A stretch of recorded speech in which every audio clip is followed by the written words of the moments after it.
ನಿಮಗೆ ಜನವರಿಯಲ್ಲಿ 15ನೇ ತಾರೀಕಿಂದ 21ನೇ ತಾರೀಕುವರೆಗೂ ರಾಮರಕ್ಷಾ ಸ್ತೋತ್ರವನ್ನು ಹೇಳ್ಕೊಡ್ತೀವಿ, ಅರ್ಥ ಸಹಿತ. ಅದು ರಾಮರಕ್ಷಾ ಸ್ತೋತ್ರ ಮತ್ತು ಅರ್ಥ ಎರಡನ್ನೂ ಹೇಳ್ಕೊಡ್ತೀವಿ.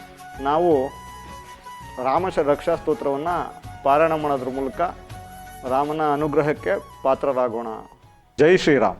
ರಾಮ ನೋಡಿ, ಈ ರಾಮ ಅನ್ನೋ ಒಂದು ಈ ಎರಡಕ್ಷರವನ್ನು ಕೇಳಿದ್ರೆ ಚಿಕ್ಕ ಮಕ್ಕಳಿಂದ ಹಿಡಿದು ವಯೋವೃದ್ಧರವರೆಗೂ ಇದು ಅನ್ವಯ ಆಗುತ್ತೆ. ರಾಮ ಮಂದಿರ ಉದ್ಘಾಟನೆ ಆಗ್ತಾಯಿದೆ. ರಾಮ ಮಂದಿರ ವಿಚಾರವಾಗಿ ಭಾರತದಲ್ಲಿ ಸರಿಸುಮಾರು 500 ವರ್ಷಗಳ ಅದು ನಿರಂತರ ಹೋರಾಟ. ಆ ಹೋರಾಟದ ಭಾಗವಾಗಿ ಈಗ ರಾಮ ಮಂದಿರವನ್ನು ಕಟ್ತಾ ಇದ್ದಾರೆ. ಫಿನಿಷ್ ಮಾಡಿ ಉದ್ಘಾಟನೆ ಮಾಡ್ತಾ ಇದ್ದಾರೆ.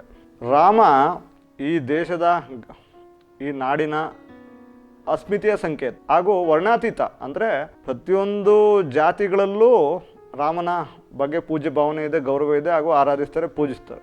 ಈ ಅಸ್ಮಿತೆಯ ಸಂಕೇತವಾದ ರಾಮನ ಆರಾಧನೆಗೆ ಇರ್ತಕ್ಕಂಥ ಕ್ರಮಗಳೇನು, ಮಂತ್ರಗಳೇನು ಅನ್ನೋದು ಬರುತ್ತೆ. ಜ್ಯೋತಿಷದಲ್ಲಿ ಸೂರ್ಯ ಕೆಟ್ಟಾಗ ಏನೆಲ್ಲ ಸಮಸ್ಯೆಗಳು ಬರುತ್ತೆ, ಆ ಸಮಸ್ಯೆಗಳಿಗೆ ಪರಿಹಾರವಾಗಿ ನಾವು ರಾಮನನ್ನು ಆರಾಧಿಸ್ತೀವಿ, ಪೂಜಿಸ್ತೀವಿ.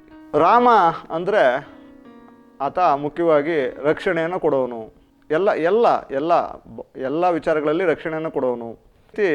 ಏನವತ್ತು 22ನೇ ತಾರೀಕು ರಾಮ ಮಂದಿರ ಒಂದು ಉದ್ಘಾಟನೆ ಆಗುತ್ತೆ, ಆ ದಿನ ಅಭಿಜಿನ್ ಮುಹೂರ್ತದಲ್ಲಿ ನಾವು 3 ಸಲ ರಾಮರಕ್ಷಾ ಸ್ತೋತ್ರವನ್ನು ಹೇಳೋಣ. ರಾಮರಕ್ಷಾ ಸ್ತೋತ್ರವನ್ನು ಹೇಳಿ ನಾವು ರಾಮನ ಒಂದು ಆಶೀರ್ವಾದವನ್ನು ಕೋರೋಣ.